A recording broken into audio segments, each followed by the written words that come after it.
Okay. By our guest speakers.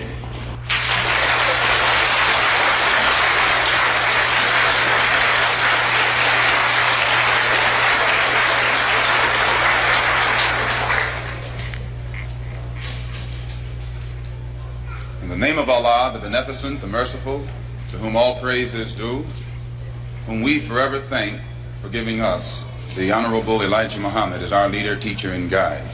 And I specifically, ladies and gentlemen, and brothers and sisters, open up like that because I am a representative of the Honorable Elijah Muhammad. And were it not for him, you and I wouldn't be here today.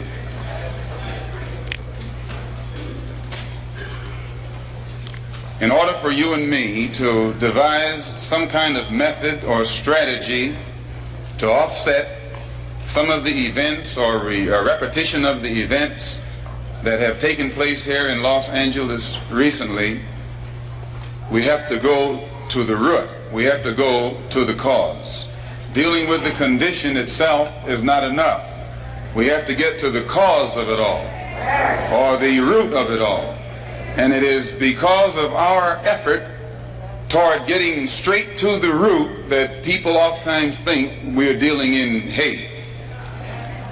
But first, I would like to congratulate and give praise to the Negro, so-called Negro leaders and so-called Negro organizations. And excuse me if I say so-called, it's hard for me to just outright say Negro when I know what that word Negro really means.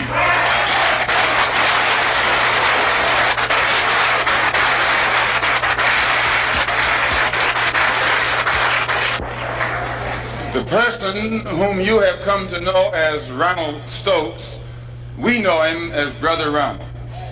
One of the most religious persons who displayed the highest form of morals of any black person anywhere on this earth. And as one of the previous speakers pointed out who knew him, everyone who knew him had to give him credit for being a good man, a clean man, an intelligent man, and an innocent man when he was murdered.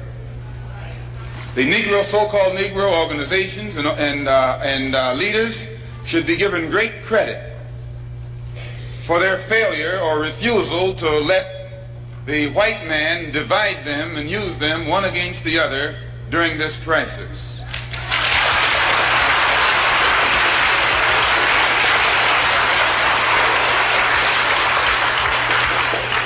As Reverend Wilfred Wilson pointed out, I think it was 8 years ago today that the Supreme Court handed down the desegregation decision. And despite the fact that 8 years have gone past, that decision hasn't been implemented yet.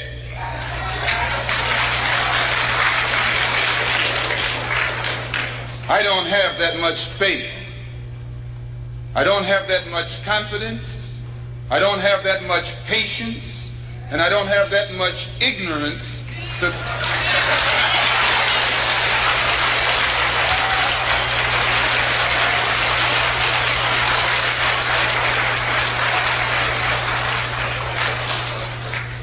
If the Supreme Court, which is the highest law-making body in the country, can pass a decision that can't get even 8% compliance within 8 years because it's for black people, then my patience has run out.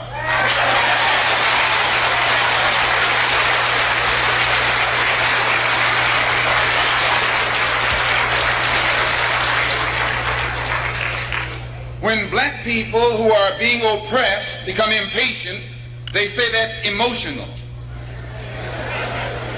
Please, when black people who are being deprived of their citizenship, not only of their civil rights, but their human rights, become impatient, become fed up, don't want to wait any longer, then they say that's emotional.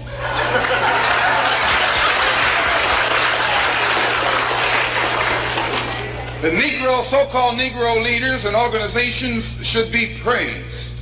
They should be congratulated. They should be complimented. Because out of all of them combined, the white man has not yet found one who will play the role of Uncle Tom.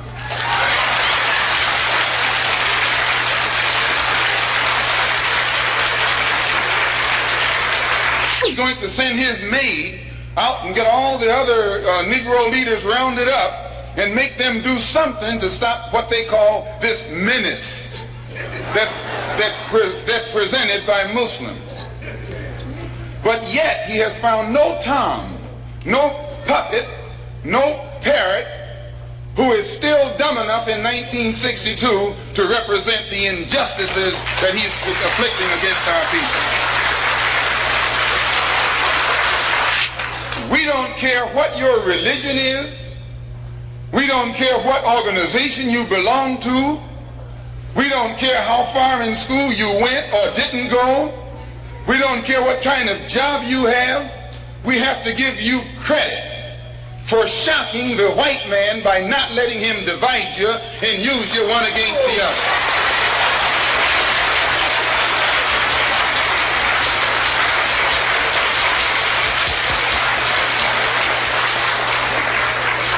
In the past, the greatest weapon the white man has had has been his ability to divide and conquer. As Jackie Robinson pointed out beautifully on the television last night, 4/5 of the world isn't white. Isn't that what Jackie said?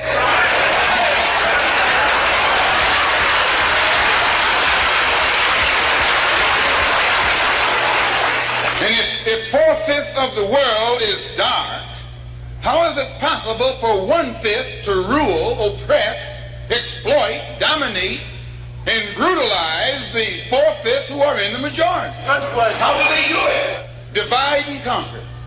If I take my hand and slap you, you don't even feel it. It might sting you because these digits are separated. But all I have to do to put you back in your place is bring those digits together.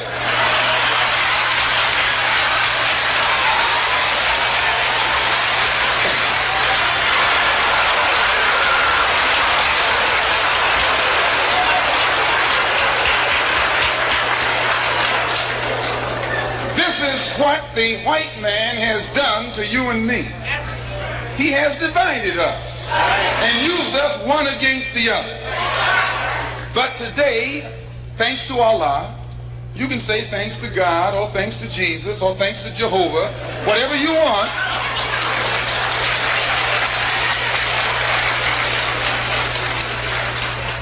But as a follower of the Honorable Elijah Muhammad, we have been taught to say thanks to Allah. And that's what Jesus said. Jesus called on Allah. He said, Allah, Allah, lama asabachthani. I believe what's good for Jesus is good for you. If Allah was good enough for Jesus to call upon, I think he should be good enough for you to call upon. Since the so-called Negro community has shocked the white man by resisting all efforts to divide us, I think that you and I should continue to shock him by staying and working together in unity. Despite religious, political, economic, or educational or social differences, let us remember that we are not brutalized because we're Baptists. We're not brutalized because we're Methodists. We're not brutalized because we're Muslims. We're not brutalized because we're Catholics. We're brutalized because we are black people in America.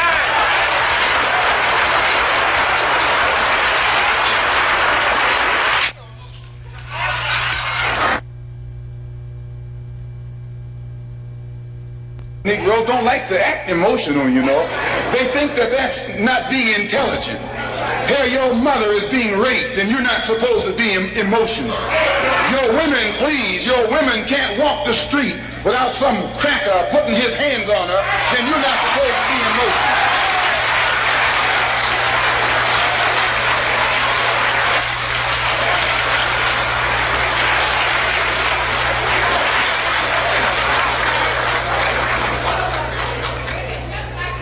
If you say that you're fed up, if you teach the Negroes that don't even know their own name. Why? Because he took it away from them. Please, please. 20 million black people don't even know their own language. Why? Because he took it away from them. 20 million black people who don't even know the history of their ancestors. Why? Because he took it away from them. And if you try and tell them how thoroughly and completely they've been robbed, he says you're teaching hate.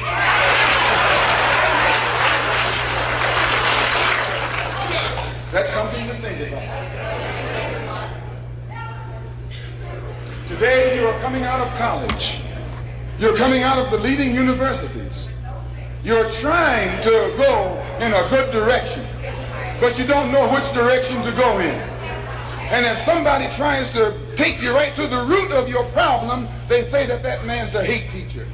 If I ask why should the senators in Washington, and then again if we tell you that Negroes are being hung on the tree or being shot down illegally, unjustly, and those Negroes should do something to protect themselves, you say you're advocating violence. The white man is tricking you. He's trapping you. He doesn't call it violence when he lands troops in South Vietnam. Please, please, please. He doesn't call it violence when he lands troops in Berlin. When the Japanese attacked Pearl Harbor, he didn't say get nonviolent. He said praise the Lord, but pass the ammunition.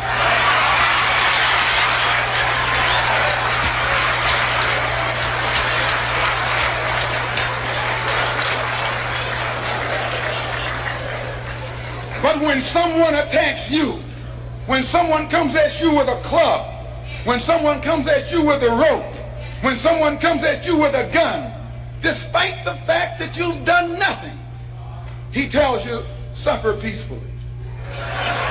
Pray for those who use you despitefully. Be long-suffering. And how long can you suffer after suffering for 400 years? So I just want to clear up that little point right there, because he says that we play on your emotions. And when you turn on your television tonight, or your radio, or read the newspaper, they're going to tell you in that paper that I was playing on your emotions. Imagine you, a second-class citizen. That's not getting emotional, it's getting intelligent.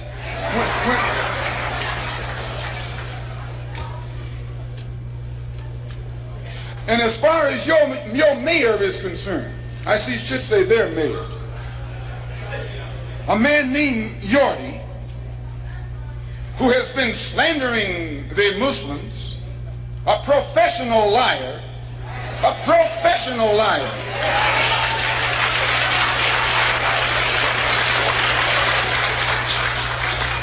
who has mastered the art of using half-truths.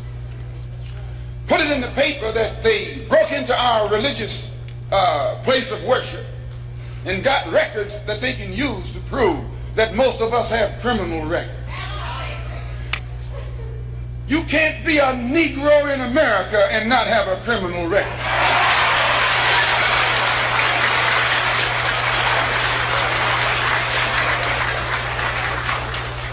Martin Luther King has been to jail. Please. James Farmer has been to jail. Why, you can't name a black man in this country who is sick and tired of the hell that he's catching who hasn't been to jail.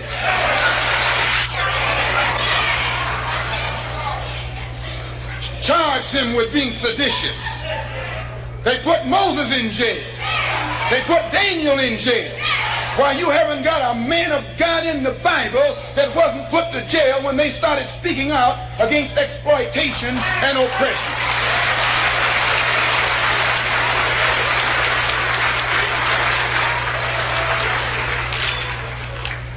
They charged Jesus with sedition.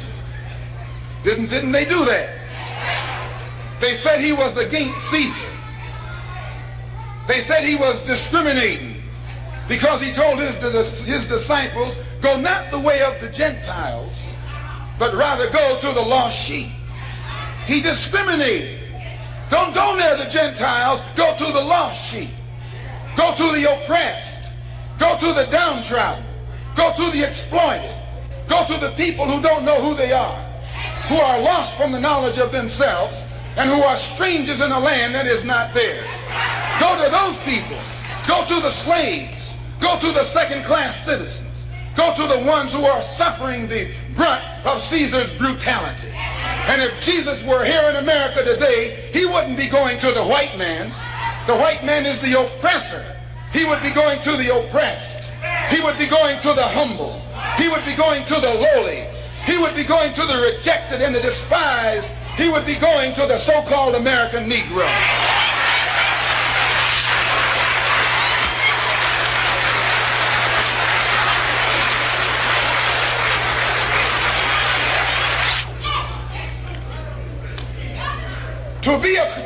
To have once been a criminal is no disgrace. To remain a criminal is the disgrace. I formerly was a criminal. I formerly was in prison. I'm not ashamed of that. You never can use that over my head. And that he's using the wrong stick.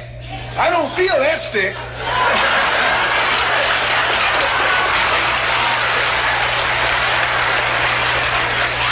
I went to prison because I believed in men like Sam Yorty.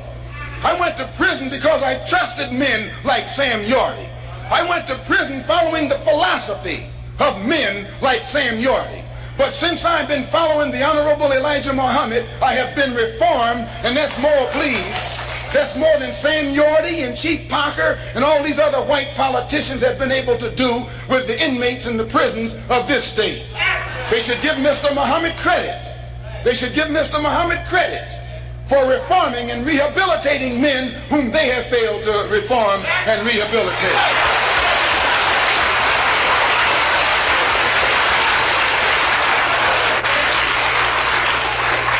Mayor Yorty referred to some press report that Mr. Muhammad had once been found guilty of contributing to the delinquency of a minor. He failed to explain purposely that in 1934, the Honorable Elijah Muhammad refused to send his children to the white schools in Detroit, Michigan that were teaching you about little black Sambo. That's the minor that he contributed to the delinquency of. You see, this vicious, fork-tongued white man has been able to take lives and make you turn against those who want to help you and make others turn against you.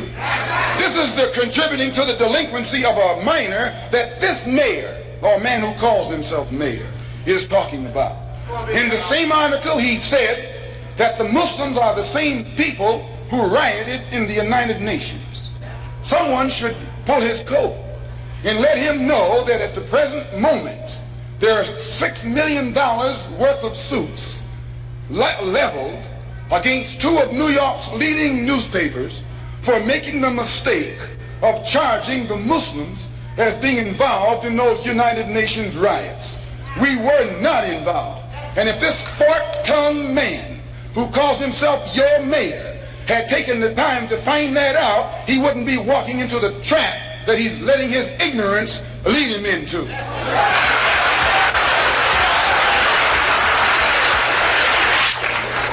And if you would take the time to read the Washington Post that came out the Sunday after that incident took place, the Washington Post pointed out on the front page that the Muslims had nothing to do with the UN riots. And they quoted, in saying so, the person who was at that time the commissioner of police in New York City. See, it's lies that the white man has spread about the Muslims to try and make you afraid of the Muslims, or to try and make you think that the Muslims were a criminal element, an uncouth element, and things that you would not like to be associated with. Also, they say that, I'm just clearing these things up and then we're going to get into what happened. They also say that the Honorable Elijah Muhammad was a draft dodger. No, he wasn't. He just refused to go to the army because he was a man of peace. He was a minister of a religion of peace. He was teaching peace. So he outright refused to go to the army. That's not draft dodging, that's intelligence. He to do so, that same mayor immediately turned against Ed Warren and the local NAACP and threatened them. He threatened that he was going to send one of his appointees, or whatever you call them, down there on one of those commissions, all the way to New York to the national board to investigate the local NAACP. Why, that's a disgrace. It shows. Why have we refused to appear before the grand jury? Because the coroner's jury is stacked against Negroes. The grand jury is stacked against Negroes. The press, the radio, the television, and the newspapers are stacked against Negroes. But please, the Los Angeles Police Department is stacked against Negroes. He is stacked against all Negroes, all except those whom he has appointed to high positions.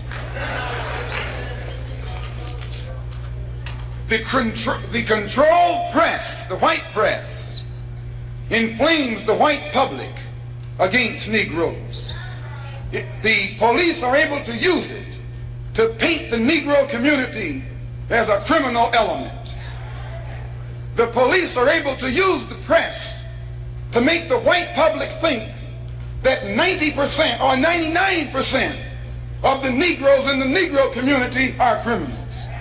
And once the white public is convinced that most of the Negro community is a criminal element, then this automatically paves the way for the police to move into the Negro community, exercising Gestapo tactics, stopping any black man who is on the sidewalk, whether he is guilty or whether he is innocent, whether he is well dressed or whether he is poorly dressed, whether he is educated or whether he is dumb, whether he's a Christian or whether he's a Muslim. As long as he is black and a member of the Negro community, the white public thinks that the white policeman is justified in going in there and trampling on that man's civil rights and on that man's human rights. Once the police have convinced the white public that the so-called Negro community is a criminal element, they can go in and question, brutalize, murder unarmed, innocent Negroes, and the white public is gullible enough to back them up. This makes the Negro community a police state. This makes the Negro neighborhood a police state. It's the most heavily patrolled. It has more police in it than any other neighborhood, yet it has more crime in it than any other neighborhood. How can you have more cops and more crime? Why? It shows you that the cops must be in cahoots with the criminal.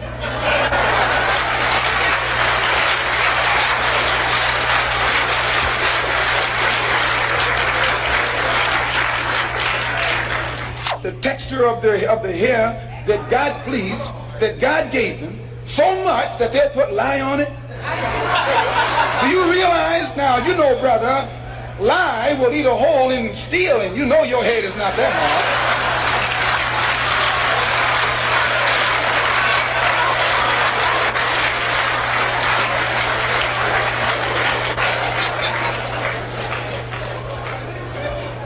Who taught you, please, who taught you to hate the texture of your hair? Who taught you to hate the color of your skin to such extent that you bleach to get like the white man?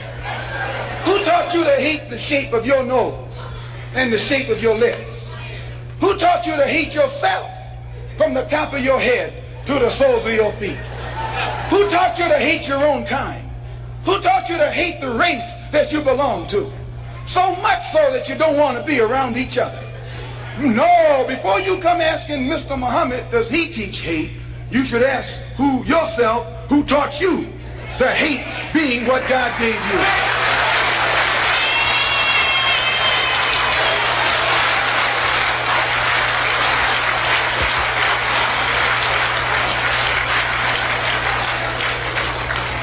We teach you to love the hair that God gave you. Here you way out in the middle of the ocean, can't swim.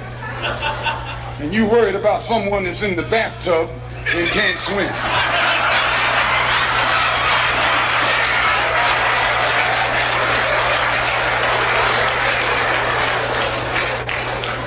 Why?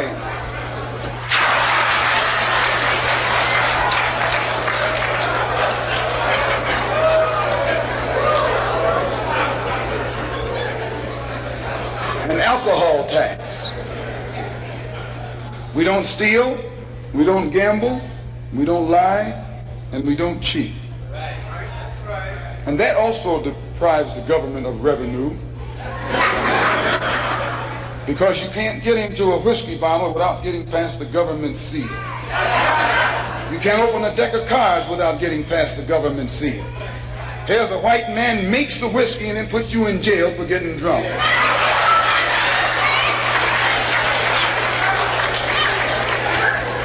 He sells you the cards and the dice and puts you in jail when he catches you using them. So he's against us because we fix it where he can't catch you anymore. We take the dice out of your hands and the cards out of your hands and the whiskey out of your head.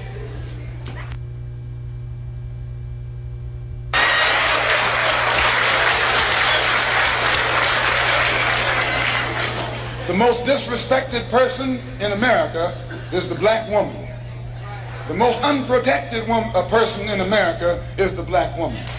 The most neglected person in America is the black woman. And as Muslims, the Honorable Elijah Muhammad teaches us to respect our women and to protect our women. And the only time a Muslim really gets real violent is when someone goes to molest his woman. We will kill you for our woman. I'm making it plain, yes. We will kill you for our woman. We believe that if the white man will do whatever is necessary to see that his woman gets respect and protection, then you and I will never be recognized as men until we stand up like men and place the same penalty over the head of anyone who puts his filthy hands out to put in the direction of our women.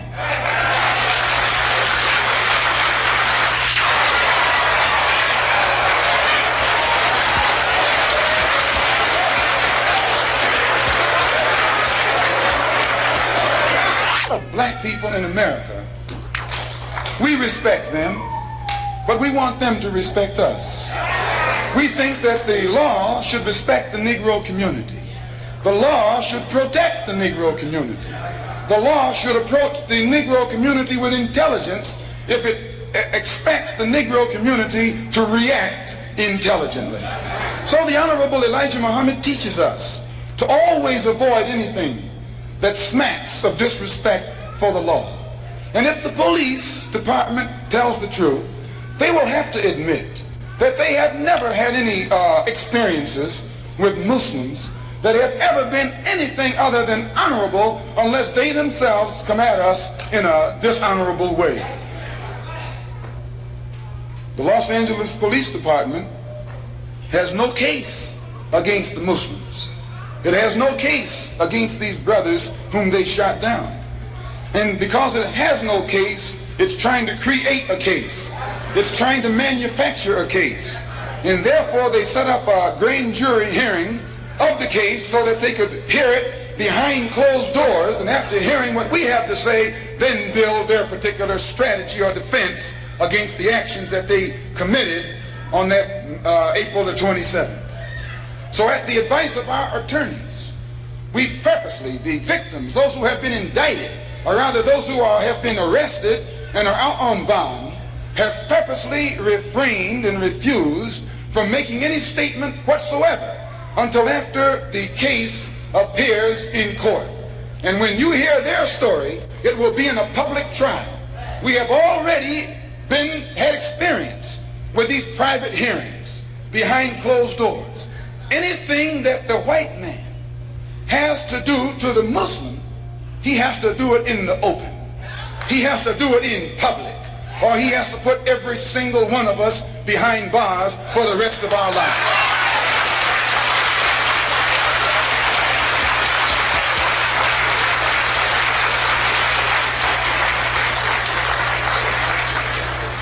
when Mayor Yorty called for a government investigation of a religious group that has the highest moral standard of any group in the Negro community, Mayor Yorty was giving you an example of what Hitler did in Nazi Germany when he began to go on the rampage.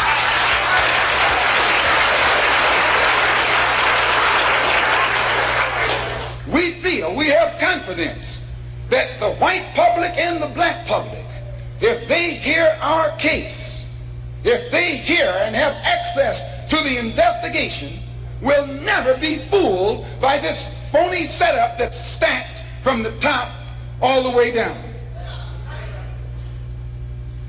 And if you doubt it, when you leave home tonight, when you go home tonight, look for the press. I'd like at this time to call forth these brothers who were arrested.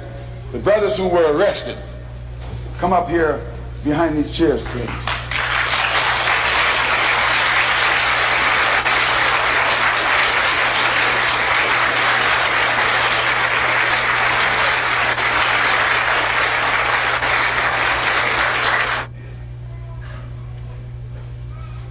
I should point out, in the Negro neighborhood, they were suspects. This wouldn't happen in a white neighborhood. White man can walk down the street with packages on his head, packages under his arm, and packages everywhere else, and won't anybody question his right to carry those packages. But a Negro is suspect because the press makes you suspect. Yes, the white press makes Negroes suspect. What do you got? All the information you need, officer. And the officer made one stay at the rear of the car and the other go to the front of the car. And while he was taking the one to the front of the car, the polite attitude, the humble air, the submissive, intelligent, peaceful spirit that he unexpectedly found in this Negro infuriated him. And he began to, he told the brother, put down your hands. Brother was talking, he's not a criminal. A man has a right on the sidewalk to talk with his hands. Put down your hand, don't talk with your hands.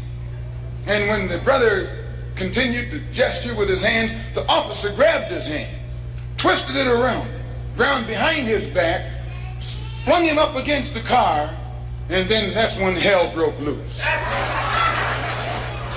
That was when hell broke loose. A struggle ensued. Shots were fired by the police and by a Negro door shaker.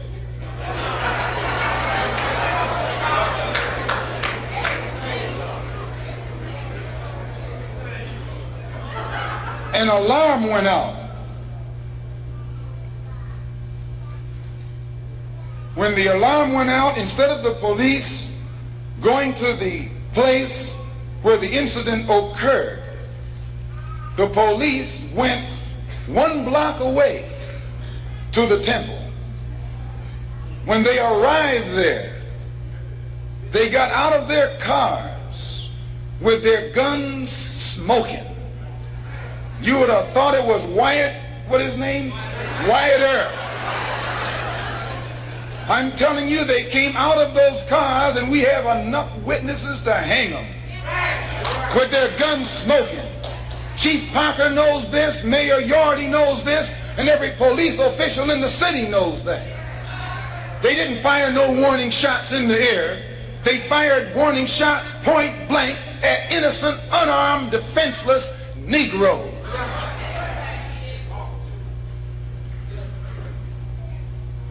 As I say, 2 of the brothers were shot in the back. Another was shot in the shoulder. Another was shot, 2 of them were shot, excuse the expression, through the penis.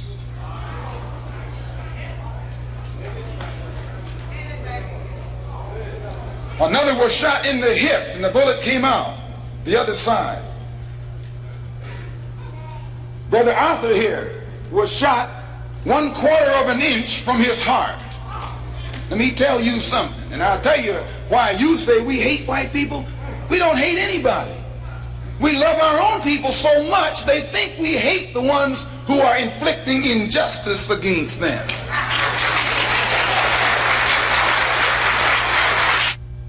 And who has been shot, the bullet having passed a quarter of an inch through his heart. I'm not going to let him talk, which I think you can understand why.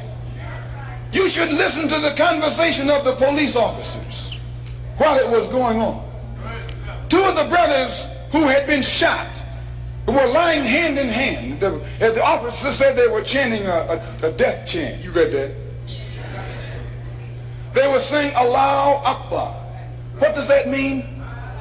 It means that God is the greatest. It means that God is the greatest.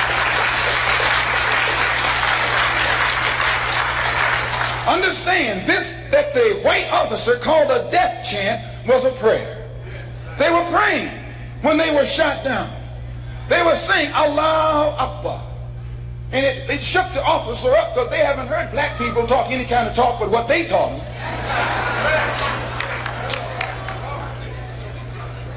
And two of the brothers who were shot in the back were telling me that as they lay on the sidewalk, they were holding hands.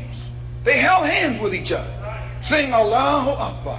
And the blood was seeping out of them where the police bullets had torn into their insides. Still they said Allahu Akbar. And the police came and kicked them in the head. Police kicked them in the head, telling them to shut up that noise, while they were laying on the sidewalk in front of our temple. Kicked them in the head. Shut up that noise. And one of them, when he was on his way to the police station in the ambulance, one of the ambulance attendants told the white cop, why don't you kill the nigger? He said, I'll tell him that he tried to get away. Why don't you kill the nigger while you got a chance? And I'll swear that he tried to get away. If he didn't say this, then I need to be put in jail, and I'll gladly go. One of them who was being taken to jail in a police car. As the ambulance sirens were coming to the place, one of the policemen said to the other, what are the ambulances rushing for? Nothing but some niggers. So he looked in and saw the Muslim brother sitting beside him, and he said, and he shut up. But after he got to the jail, the same officer that said this turned to the brother and said, I hope that you didn't get offended by what I said back there under the heat of emotion, because some of my best friends are colored. This is what he said. That's his password. Some of my best friends are colored.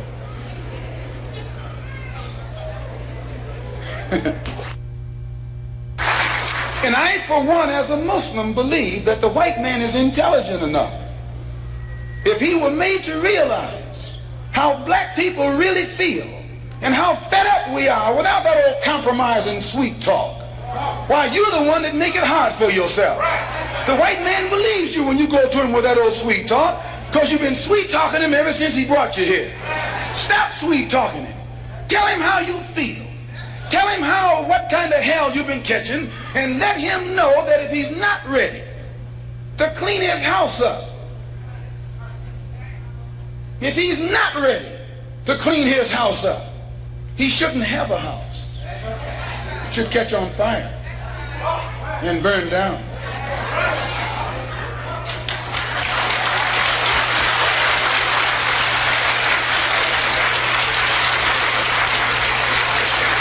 Muslims, we identify ourselves with the dark world. So we're not any minority. We're a part of the majority, and the white man is the minority.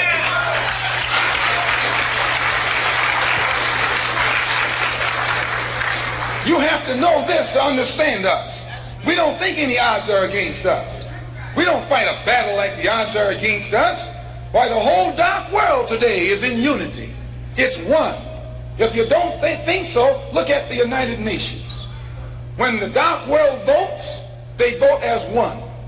They get the colonialists out of Africa and out of Asia, telling them to get out. They don't have any nuclear weapons, but they got a solid united voice, and their unity alone is sufficient to drive the oppressor and exploiter of their people out of their own country. You and I need to learn a lesson from that right there. In the UN, the dark world consists of Buddhists, Hindus, Shintoists, Taoists, Christians, Muslims, everything. But they're together. They forget their religious and political differences. They think as one.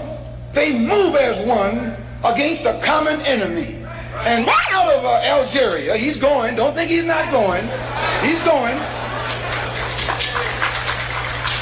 They're getting him out of Angola, out of Tanganyika, out of Angola, out of Uganda, out of Kenya. He's going from South Africa too. He hasn't got long to be there.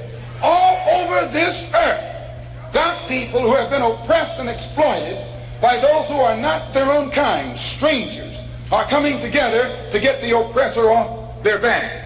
You and I learn a lesson from that. We are oppressed. We are exploited. We are downtrodden. We are denied not only civil rights, but even human rights. So the only way we're going to get some of this oppression and exploitation away from us or aside from us is come together against the common enemy.